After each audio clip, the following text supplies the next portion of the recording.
Hello दोस्तों, welcome my YouTube channel. दोस्तों, आप सबके लिए लेकर आए हैं यूपी ट्रिपल एससी के लिए कंप्यूटर का बेस्ट 20 मोस्ट इम्पोर्टेंट क्वेश्चन। दोस्तों, इससे पहले बहुत सारा क्लास करवाया जा चुका है। आप सब प्लेलिस्ट में जाकर आप सब अपनी तैयारी को और बेहतर बना सकते हैं। ठीक है, तो दोस्तों सेशन को स्टार्ट करने से पहले यदि आप सब नए हैं तो चैनल को सब्सक्राइब और वीडियो को लाइक ज़रूर कर दें और आप सब शेयर ज़रूर कर दें। ठीक है, क्योंकि आप वीडियो देखते होंगे बहुत कम लोगों तक पहुंचता है। ठीक है, आप सब थोड़ा सहयोग करें। तो चलते हैं सेशन की तरफ। आपका पहला क्वेश्चन क्या है कि एमएस वर्ड में control plus shift plus L shortcut का प्रयोग बुलेट लिस्ट लगाने के लिए किया जाता है। देखिए, एक क्वेश्चन यूपी ट्रिपल एससी ने हाल के एग्जाम में जो 2025 में एग्जाम ले रहा उसमें पूछा गया है, लेकिन एक्सेल के लिए पूछा गया था। एक्सेल में यही शॉर्टकट की आप सबको पढ़ाए भी हैं, शायद पिछला वाला सेशन में यही बताए थे। तो एक्सेल में control plus shift plus L का प्रयोग फ़िल्टर के लिए यूज होता है, लेकिन यही control plus shift plus L MS Word में बुलेट लिस्ट को लगाने के लिए किया जाता है। दोनों देखिए, एक क्वेश्चन से दो क्वेश्चन आप सबका तैयार हो गया। एमएस एक्सेल में यही शॉर्टकट की फ़िल्टर के लिए यूज होता है और एमएस वर्ड में बुलेट लिस्ट लगाने के लिए। तो पहला तो सही है। एमएस एक्सेल में कंट्रोल प्लस प्लस एक कॉलन, ठीक है, शॉर्टकट का प्रयोग वर्तमान समय टाइम की बात करें डालने के लिए किया जाता है। ये भी बात सही है। तो दोनों स्टेटमेंट सही है, इसीलिए आप सबका आंसर कौन सा होगा? सी हो जाएगा। ठीक है, क्योंकि हाल के एग्जाम में पूछा गया था बहुत सारा क्वेश्चन एमएस एक्सेल से। देखिए, एमएस वर्ड में control plus shift plus L bullet list को लगाने के लिए, और एक्सेल में control plus shift plus colon current date, जबकि control plus shift plus plus A वाला। ठीक है, इसका प्रयोग किस लिए? अगर शिफ्ट इसी के साथ लगा देंगे तो करंट टाइम, डेट के लिए केवल कॉलन और टाइम के लिए शिफ्ट भी आपको लगाना पड़ेगा। तो आप सबको समझ में आ गया होगा। क्वेश्चन नंबर 2 देखिए, स्टेटमेंट पहला क्या है कि WWW प्रोटोकॉल को 1989 में टिम बर्नर्स-ली ने विकसित किया। इसके बारे में आप सबको एक सेशन में डिटेल में बताए थे। ठीक है, कि इसको कौन विकसित किया? टिम बर्नर्स-ली ने। कब? 1989। लेकिन ये पब्लिक के लिए कब खोला गया था? 1991 में। ठीक है, और WWW का पूरा नाम वर्ल्ड वाइड वेब है, जो HTTP प्रोटोकॉल पर आधारित है। देखिए, एक प्रोटोकॉल और है HTTPS, ये सिक्योर प्रोटोकॉल होता है। ठीक है, तो दोनों प्रोटोकॉल याद कर लीजिए। तो यहाँ पर दोनों सही हो जाएगा। तो देख लेते हैं ऑप्शन क्या बन जाएगा। आप सबका सी बन जाएगा, दोनों सही है। WWW का आविष्कार 1989 में हुआ। कौन किया? टिम बर्नर्स-ली ने किया। और ये HTTP और HTML पर काम करता है। HTTP मतलब hyper text transfer protocol, HTML का मतलब हाइपर टेक्स्ट मार्कअप लैंग्वेज। ठीक है, कभी कभी पूरा नाम ही पूछ लेता है। क्वेश्चन नंबर 3 देखिए, कह रहा कि IoT का पूरा नाम याद होना चाहिए internet of things, device sensor और इंटरनेट के माध्यम से डेटा को शेयर करते। बिल्कुल बात सही। देखिए, IoT के माध्यम से ना आप सब अपना ऑफिस, अपना घर को एकदम डिजिटल बना सकते हैं। जैसे आपके जो घर में जो दरवाज़ा लगे होते हैं वो रिमोट से चलते हैं, फ़ैन जो होता है रिमोट से चलता है, सेंसर उसमें लगे होते हैं। ये सब किसके माध्यम से पॉसिबल है? IoT के माध्यम से। ठीक है, तो IoT का एक उदाहरण स्मार्ट वॉच है। बिल्कुल बात है, स्मार्ट वॉच IoT का एग्जाम्पल। स्मार्ट वॉच हो गया, स्मार्ट फ़ैन हो गया, स्मार्ट टीवी हो गया ना, बहुत सारी डिवाइसेस हैं। तो दोनों यहाँ पर सही है। तो यहाँ पर भी कौन सा आंसर होगा? ऑप्शन सी बन जाएगा। ठीक है, तो IoT का सबसे पहले आप सबको पूरा नाम याद होना चाहिए। क्या होगा? इंटरनेट। IoT का मतलब इंटरनेट ऑफ थिंग्स। ठीक है, ये क्या होता है? इंटर कनेक्टेड फिजिकल डिवाइस, जैसे smart home, smart watch, smart car, ये सब किस पर आधारित है? IoT पर, internet of things. Question number 4 कह रहा कि IPv4 में 128 बिट एड्रेस होता है और IPv6 में 128। देखिए, IPv4 का 2 वर्जन होता है, एक होता है IPv4, एक होता है IPv6। 4 वाले में 32 बिट होता है और 6 वाले में 128 बिट होता है। तो पहला तो गलत है जबकि दूसरा आपका सही है। इसको भी कई बार आप सबका एक्सप्लेन करके बताए हैं, ठीक है आप सबको। तो केवल दूसरा सही है, पहला हाँ पहला गलत था, दूसरा सही। देखिए IPv4 में 32 बिट का होता है और IPv6 में 128 बिट का होता है, ठीक है। नेक्स्ट क्वेश्चन नंबर 5 क्या है, देखिए कह रहा कि मशीन लर्निंग का एक उदाहरण स्पैम मेल फिल्टरिंग है। बिल्कुल बात सही है। देखिए जब आप सबके पास कोई गलत ईमेल आता है ना तो तुरंत तो स्पैम फोल्डर में चला जाता है। तो कैसे पहचान गया आपका ईमेल कि ये स्पैम है, गलत है? तो कहीं ना कहीं उसमें मशीन लर्निंग का एग्जाम्पल, मतलब मशीन लर्निंग के आधार पर उसको सेट किया गया है। ठीक है। मशीन लर्निंग में मशीन बिना प्रोसेसिंग के पैटर्न पहचान सकते, ये भी बात सही है। तो यहाँ पर देखिए दोनों यहाँ भी सही है, तो आंसर क्या बन जाएगा? सी बन जाएगा। देखिए ML का मतलब होता है मशीन लर्निंग, ठीक है, डेटा से सीखती है। इसका एप्लीकेशन कौन, जैसे स्पैम डिटेक्शन। केवल ईमेल ही नहीं, बहुत सारी चीज़ें ना अपने आप पता चल जाता है। आप सबका जो कॉल आता है ना, आप सबका कॉल भी अपने आप पता चल जाता, डिटेक्ट कर लेता है स्पैम है कि नहीं है, ठीक है। क्वेश्चन नंबर 6 देखिए, डीप लर्निंग का उपयोग सेल्फ ड्राइविंग कार में होता है। बिल्कुल बात सही है। डीप लर्निंग का उपयोग कहाँ होता है? Self driving car. आप सब जानते हैं ऑटोमेट जो कार होते हैं बिना ड्राइवर वाले कार, है ना, आप सब देखे भी होंगे। डीप लर्निंग केवल MS वर्ड में उपयोग होता है? नहीं, केवल MS वर्ड में थोड़ी ना, इसका सीमा अभी आप देखिए ऊपर कर कार में यूज होता है, तो केवल वर्ड में कहाँ से आ गया? तो केवल पहला सही है और जबकि दूसरा स्टेटमेंट गलत है, ठीक है। देखिए DL का मतलब होता है डीप लर्निंग, न्यूरल नेटवर्क पर आधारित होता है, ठीक है। इसका यूज कहाँ होता है? स्पीच रिकॉग्नाइजेशन में, सेल्फ ड्राइविंग कार में, फेस डिटेक्शन में, ठीक है, बहुत सारी जगह होता है। क्वेश्चन नंबर 7 देखिए, पहला स्टेटमेंट क्या है कि हडूप एक फ्रेमवर्क है जो बड़े डेटा को स्टोर और प्रोसेस करता है। बिल्कुल बात सही है।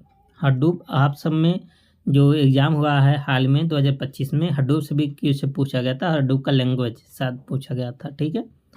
तो कह रहा कि हडूप एक फ्रेमवर्क है जो किसके लिए यूज होता है? बड़े डेटा को प्रोसेस करता है, सही है। कह रहा कि ये हडूप की भाषा C++ है। देखिए हडूप की जो भाषा है C++ जावा बेस पर ये आधारित होता है, ठीक है। तो दूसरा आपका गलत होगा, केवल आपका पहला क्या हो जाएगा? सही हो जाएगा, ठीक है। तो आप सब यहाँ पर देख भी सकते हैं, हडूप जो होता है वो जावा बेस ओपन सोर्स फ्रेमवर्क होता है ना, जो बिग डेटा स्टोरेज के लिए यूज होता है। अच्छा, आप सबको HDFS का पूरा नाम भी बताए थे, ठीक है। और MapReduce, जब आप सब प्ले लिस्ट में जाएंगे ना तो वहाँ पर लगभग 95 नंबर का सेशन है।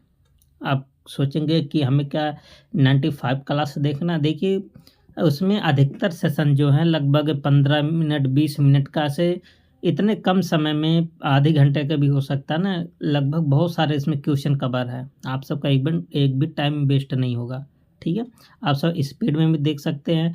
अभी देखिए फॉरेस्ट गार्ड का है ना, तो इसके लिए देख सकते हैं। जूनियर स्टूडेंट वालों का भी तो टाइम है, कई बार रिपीट भी कर सकते हैं। टेलीग्राम पर आप सब जाएंगे, वहाँ पर PDF भी सेंड कर दिया जाता है, वहाँ से आप देख सकते हैं, ठीक है।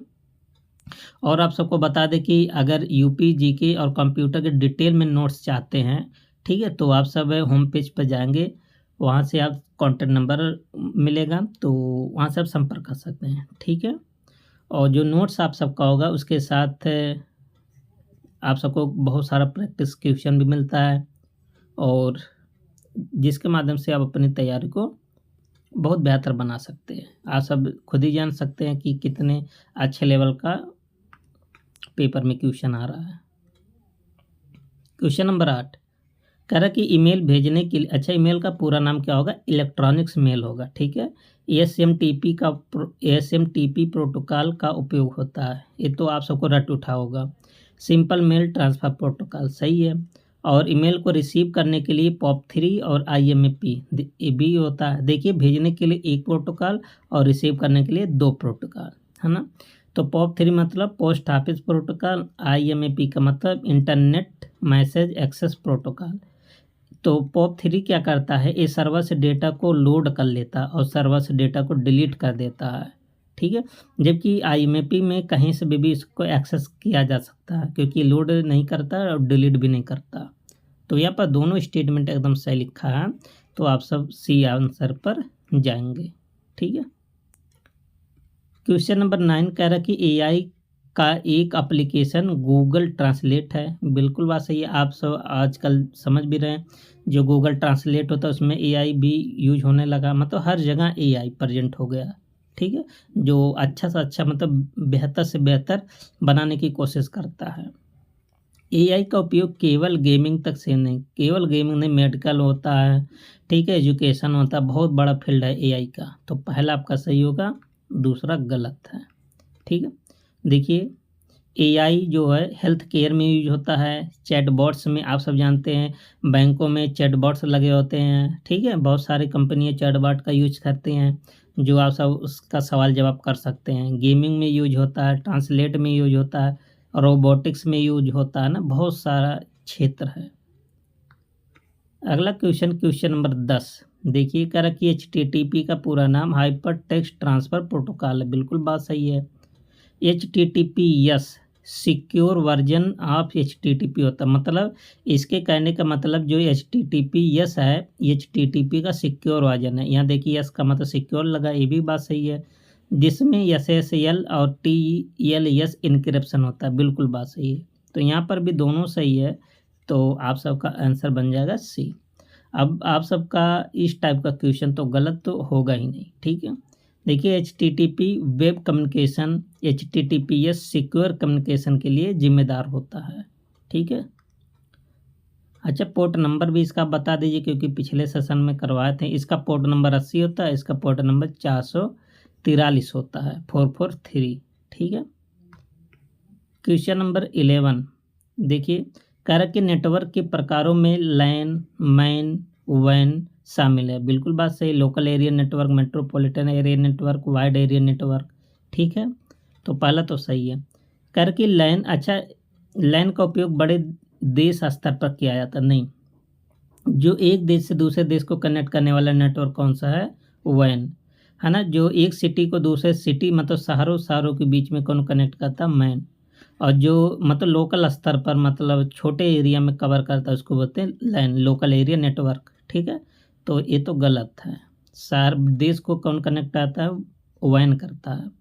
तो केवल पहला सही होगा, जबकि दूसरा वाला क्या होगा, स्टेटमेंट गलत होगा।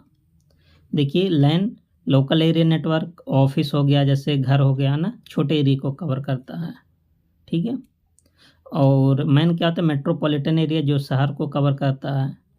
वैन वाइड एरिया नेटवर्क, जो कि एक देश को दूसरे देश से कनेक्ट करता है। क्वेश्चन नंबर 12 कह रहा कि MS वर्ड में कंट्रोल+ के शॉर्टकट की का प्रयोग हाइपर लिंक बनाने के लिए होता है। बिल्कुल बात सही है।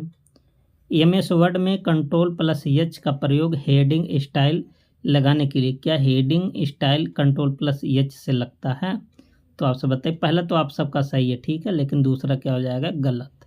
तो केवल पहला पर आप सब जाएंगे। क्यों गलत है, क्योंकि देख लीजिए कंट्रोल+K से तो हाइपरलिंक लगता है, ये क्वेश्चन कई बार पूछा गया। कंट्रोल+H से क्या होता है, find and replace dialog box खुलता है, बहुत इंपॉर्टेंट है कंट्रोल+H का। बहुत लोग कंट्रोल+H को ना हाइपरलिंक पे चले जाते हैं, ठीक है, इसीलिए कंफ्यूज हो जाता है सबको। अगला क्वेश्चन नंबर नेक्स्ट कह रहा कि MS एक्सेल में कंट्रोल+D का प्रयोग फार्मूला कॉपी करने, देखिए यहाँ भी आप सब कंफ्यूज हो जाएंगे। वैसे कॉपी करने के लिए कंट्रोल+C आप यूज करते हैं, लेकिन एक्सेल में फार्मूला को कॉपी करने के लिए कंट्रोल+D यूज होगा, ठीक है। और एक्सेल में F2 का प्रयोग एक फंक्शन की है, फार्मूला को एडिट करने के लिए होता है, ये भी बात सही है। तो यहाँ पर दोनों सही है, तो C आंसर आप सबका हो जाएगा, ठीक है। कंट्रोल+D से क्या होगा, फिल डाउन करने के लिए, ठीक है, और मतलब उसमें कॉपी होगा तभी तो फिल डाउन होगा। F2 का प्रयोग एक्टिव सेल को एडिट करने के लिए।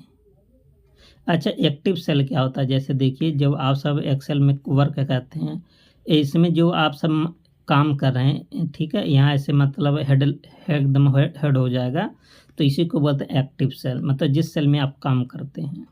क्वेश्चन नंबर 14 कह रहा है कि IP address uniquely identify a device in network, sorry IP address uniquely identify a device in network, बिल्कुल बात सही है।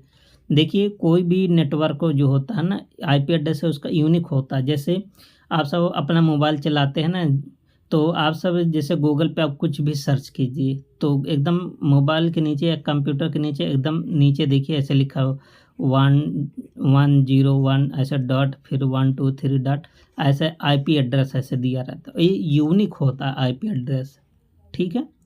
जैसे ऐसे लिखा रहेगा आपके मोबाइल में, ठीक है, कंप्यूटर लैपटॉप में। एक प्राइवेट एड्रेस है, ये भी बात सही है। तो यहाँ पर दोनों बात सही है। देखिए आईपी एड्रेस 4 प्रकार का होता है, प्राइवेट होता है ना, उसी में से एक। तो देखिए आईपी मतलब इंटरनेट प्रोटोकॉल होता है, ठीक है। और प्रोटोकॉल एड्रेस इसका क्या होता है, यूनिक पहचान का, किसी भी डिवाइस का क्या होता है, यूनिक पहचान। इसी के कारण जो साइबर क्राइम वाले होते हैं ना, वो सब पकड़ लेते हैं तुरंत, ठीक है, कि कहाँ से क्या सर्च हो रहा है, क्या क्या हो रहा है, ठीक है। दूसरा स्टेटमेंट क्वेश्चन नंबर 15 क्या है, डब्ल्यू में URL का उपयोग रिसोर्स एक्सेस करने के लिए होता है, बिल्कुल बात सही है। और URL का पूरा नाम यूनिवर्सल रिसोर्स लोकेटर। देखिए रिसोर्स और लोकेटर तो सही है लेकिन यूनिवर्सल नहीं होता है, ठीक है, यूनिफॉर्म होता है, यू फॉर यूनिफॉर्म। तो केवल पहला सही होगा जबकि दूसरा स्टेटमेंट गलत है। देखिए यहाँ पर लिखा भी गया। क्वेश्चन नंबर 16 करा कि क्लाउड कंप्यूटिंग में डेटा ऑनलाइन स्टोर और एक्सेस किया जाता है, बिल्कुल बात सही है। क्लाउड स्टोरेज का उदाहरण गूगल ड्राइव है। अच्छा ये तो आप सबको कई बार बता दिए, गूगल का क्या तो गूगल ड्राइव, माइक्रोसॉफ्ट का क्या था एजोर, और अमेजन का होता है AWS, ठीक है। तो यहाँ पर भी दोनों सही है, तो आज आंसर क्या आप सब बनाएंगे सी आंसर। अच्छा आप सब अपने दिमाग में खुद आप सब सॉल्व कीजिए, ठीक है, कि आप सबका कितना क्वेश्चन सही हो रहा है 20 में से, ठीक है। तो कम से कम 15, 16, 17 इतना तो होना ही चाहिए, ठीक है, 1-2 क्वेश्चन को छोड़ के। अगर 20 में से 20 हो रहा तो बहुत अच्छा है। देखिए क्लाउड कंप्यूटिंग क्या होता है, इसमें ऑनलाइन मतलब जैसे आप यूट्यूब भी चला रहे हैं ना, आप सब अपने घर पर रहिए, चाहे शहर में रहिए, चाहे खेत में रहिए, चाहे लाइब्रेरी में रहिए, चाहे जहाँ रहिए, आप सब वीडियो को ऑन करके देख सकते हैं, पढ़ लिख सकते हैं, ठीक है। तो डेटा कहाँ रहता है, ऑनलाइन स्टोर होता है। क्वेश्चन नंबर 17 क्या है कि IoT सिक्योरिटी में डेटा इनक्रिप्शन बहुत महत्वपूर्ण, बिल्कुल बात सही है। अगर बताइए डेटा इनक्रिप्शन इन जैसे मान लेते हैं आपका पूरा जो ऑफिस है पूरा मतलब IoT से एकदम लैस है, ठीक है। अगर डेटा इनक्रिप्शन ही नहीं रहे, इनक्रिप्शन का मतलब होता है सिक्योरिटी, ठीक है। तो उसका फ़ायदा क्या, कोई भी उसको कंट्रोल कर सकता है अपने अंडर में। तो डेटा सबसे बड़ा चुनौती तो यही है। IoT का प्रयोग एग्रीकल्चर में स्मार्ट इरिगेशन के लिए हो सकता है, बिल्कुल बात सही है। जैसे स्मार्ट इरिगेशन का मतलब मान लेते हैं आप खेत में पानी चला रहे हैं, सिंचाई कर रहे हैं, ठीक है। तो आप सब जो सिंचाई करें ऑटोमेटिक भी कर सकते हैं कि कितना हमें पानी चाहिए, कितने देर तक पानी चाहिए, ठीक है, कितनी मात्रा में पानी चाहिए, ठीक है। तो दूसरा सी वाला सही होगा, दोनों एकदम सही है, ठीक है। क्वेश्चन नंबर 18 ईमेल प्रोटोकॉल में IMAP का उपयोग सर्वर मेल स्टोर करने के लिए होता है, बिल्कुल बात सही है, ठीक है। सर्वर पर अभी आप सबको बताए थे ना कि IMAP पर डेटा सर्वर पर बना रहता है, जबकि POP3 पर ये सर्वर से डेटा को लोड कर लेता है, ठीक है। तो POP3 में मेल डाउनलोड होकर क्लाइंट मशीन में स्टोर होता है, ये भी बात सही। तो देखिए ये मोस्ट इम्पॉर्टेंट क्वेश्चन है, ये आप सबका सही हो जाएगा, यहाँ पर भी दोनों सही है, ठीक है। तो सी आंसर होगा। दोनों में अंतर क्या है, एक होता है SMTP ये भेजने वाला है, जबकि ये दोनों लोड करने वाला रिसीव करने वाला है। क्वेश्चन नंबर 19 कह रहा कि डीप लर्निंग को न्यूरल नेटवर्क का उन्नत रूप कहा जाता है, बिल्कुल बात सही है। मशीन लर्निंग और डीप लर्निंग दोनों का प्रयोग हेल्थ केयर में डायग्नोसिस के लिए किया जा सकता है। देखिए पॉसिबिलिटी है, तो आने वाले समय में अभी भी हो रहा है, आने वाले समय तो और बेहतर ही होगा। तो यहाँ पर भी क्या हो जाएगा, दोनों सही है। ठीक है। क्वेश्चन नंबर 20, नेटवर्क एप्लीकेशन में वीडियो कॉन्फ्रेंसिंग, ऑनलाइन गेमिंग और क्लाउड स्टोरेज शामिल है। बिल्कुल बात सही है। ठीक है, मोस्ट इम्पॉर्टेंट क्वेश्चन है। दूसरा क्या है, नेटवर्क केवल फाइल शेयरिंग। देखिए नेटवर्क केवल फाइल शेयरिंग के लिए, तो आप सब वैसे गलत बता सकते हैं, तो केवल पहला सही है। देखिए आप सब में एक ऑप्शन होता है ऑप्शन ई, इसलिए आप सबको बहुत सटीक, बहुत एकदम क्लियर आंसर का पता होना बहुत ज़रूरी है। तो यहाँ केवल पहला सही होगा। ठीक है। तो दोस्तों आप सबको ये जो 20 क्वेश्चन है ये रिवीजन के दृष्टि से बहुत इम्पोर्टेंट आपका होगा, और बहुत सारे क्वेश्चन आप सबको नए नए मिलते हैं, और बहुत क्वेश्चन आप सबका, ठीक है, जो पिछले सेशन से होता है उससे भी रिलेट होता है, ताकि आप सबका दिमाग एकदम एक्टिव रहे। दोस्तों आप सब सेशन को अपने दोस्तों के साथ शेयर ज़रूर करें। ठीक है, जिससे ज़्यादा से ज़्यादा मात्रा में ये वीडियो सबके पास पहुंच सके। ठीक है, उससे हमें भी एक मोटिवेशन मिलता है। ठीक है, नहीं तो थोड़ा मतलब सैड बैक होता है। ठीक, तो क्योंकि इस सेशन के पीछे बहुत मेहनत करनी पड़ती है। कोई बात नहीं, अब मिलते हैं नेक्स्ट वीडियो में, तब तक के लिए best of luck, thank you and take care.